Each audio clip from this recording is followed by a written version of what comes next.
The Lowell Public School System educates 16,000 students in 28 different public school sites. The No Child Left Behind Act contains a wealth of information, the document itself being over 2 inches thick. And just the paperwork trail. It's an enormous amount of paperwork that must be documented. Everything from test scores, there are all different types of assessments that are done throughout the year on students. It's difficult to imagine managing and keeping track of all this information. One way of staying organized are the MCAS, which measures the students, and the school report cards, which measures the schools. Paul Francona, a teacher at Lowell High School, says, I mean, they are very careful about things. Like there's a report card for the school system that was recently distributed. With the envelopes and the explanations and, the ratings of the teachers and statistics involving the school. Both the MCAS and school report card information is updated each year and is available both online and at the superintendent office downtown. There is an additional benefit for Lowell residents. Lowell is a school district of choice. We have a central enrollment office, and the city is broken into zones. And you can pick any school within your zone, and you pick your top 3 choices. For an example, if you choose a school and your child attends that school and you do not meet the requirements of No Child Left Behind, you now have an additional option of transferring your student out of that school to any school enrolled that does meet the requirements. To further assist the process, every school has an assigned parent center or parent place. There are numerous booklets and fact sheets available in several different languages. Title I also makes provision for a parent-teacher liaison, which is a contact person between school and home, available for conference during school hours. Parent-teacher liaison Cindy McAndrews at the Bartlett Community Partnership School has a huge center with lots of materials, but very few visitors. She says that the resources and tutoring opportunities are available. I'm very fortunate here. I have a huge parent center. This room is fabulous. And this is the parents' room. They can come here for anything. This is where we hold our meetings. This is where we'll have workshops. And I leave a display out of all of the resources that are available. Booklets explaining in further detail the different components of No Child Left Behind, as well as the various federal title acts that provide assistance to Lowell. This year, the district has moved to a new form of translation. Rather than a stamp that we used to say, this is an important notice, please have it translated. We now use verbal translations through our Parent Information Center. And there's a stamp that goes on the bottom, and parents can call downtown and they can receive a verbal translation in Khmer, Spanish, or Portuguese. The No Child Left Behind Act has empowered parents, but there remains a need for action. And everybody needs a little pressure to work in that direction. On an academic level for parent involvement, I would have to say I probably have not seen an increase. I'm not quite sure if it's because they don't want to or they're just not able to. The No Child Left Behind Act is not perfect, and it remains a work in progress. But for all the information and resources available, it takes the parents' interest and involvement to ensure that their child isn't left behind. I'm not a part of a redneck agenda.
Imagine living on just $2 a day. For the average college student, this is the price of our morning coffee.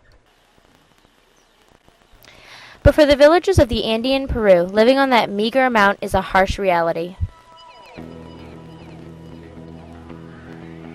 Here at the University of Massachusetts at Lowell, students aren't just imagining living in these conditions. They are working to improve them through the Peru Project, one of several service-based projects here on campus.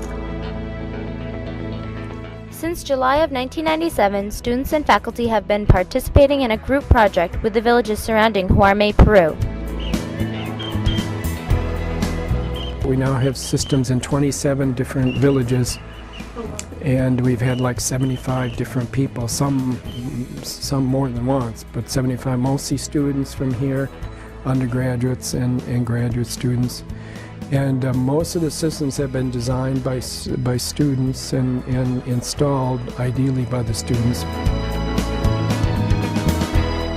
The Peru Project has brought lighting, hand radios, and vaccine refrigerators to the medical clinics, as well as water pumping and purification systems to the villages. They've also designed prosthetic limbs for individuals and have helped people set up their own businesses in fishing, markets, and making and renting lamps. The capstone basically was the design of a prosthetic leg for a 12-year-old girl. Actually, she was 14 at the time in Peru, who had lost her leg above the knee.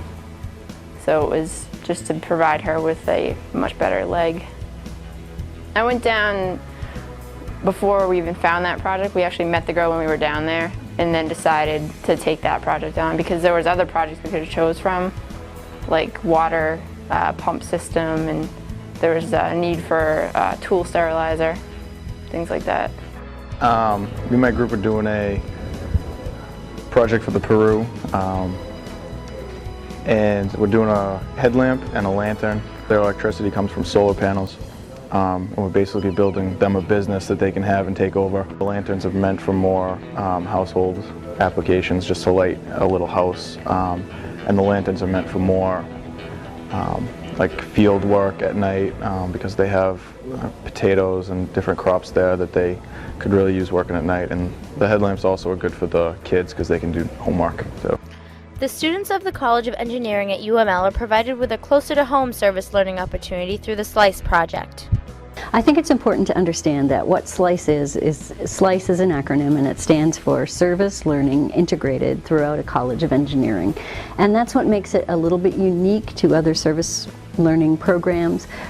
With SLICE, it's integrated throughout the entire curriculum, meaning that it is just an ordinary part of the everyday experience of the engineering student. Goal is that every student in engineering at UMass Lowell will have at least one service learning project every single semester for their entire time here. I love the connections with the community. I like taking the professors out to look at proposed projects and see whether they would be a fit for their course. I enjoy taking the students out to the community if they're looking at something that they're going to be doing, introducing the community folks to them, having community folks come in. I think that community connection is sort of the most fun part of me. Having participated in these efforts, the students and faculty are all benefiting, not just educationally, but personally as well. I think we chose because it was like it actually affected like a real person, and it was kind of a cool like motivation to be able to work on a project that you knew was going to actually have a use instead of just something that you were just working on for the grade. It's a good feeling to know that what you're doing is going to a good cause and going to people that are less fortunate. It's definitely rewarding knowing that you're doing something good for people that need it. We live in the community, work in the community. We should be part of that. We should be citizens contributing to the welfare of the people around us. And so that's kind of the philosophy behind it. For more information on service learning here at UMass Lowell, please visit slice.uml.edu.